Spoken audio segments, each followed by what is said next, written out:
Welcome to the banker lamp. Please enjoy the video. You have the tools ready: a strong magnet, an electronic stud finder, a flashlight, and a pencil.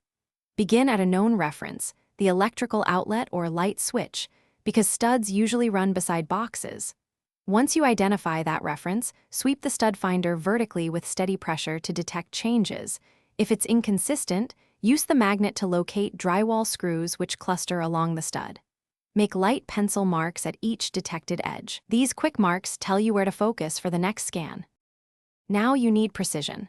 Once you mark probable edges, scan again slowly to confirm both sides of the stud.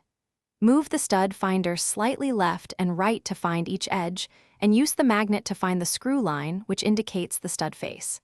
Measure inward roughly 1/2 inch from an edge mark to approximate the center, because metal studs are thin.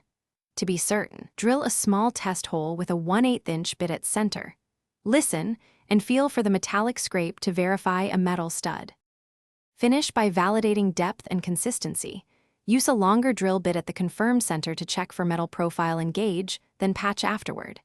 If the stud finder gives mixed signals, map the stud with a row of small 1-inch apart holes until the metal edge appears, then connect dots to outline it.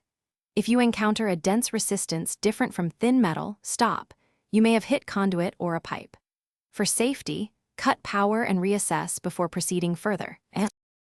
Thanks for watching. If this was helpful, leave a like and consider subscribing. See you next time.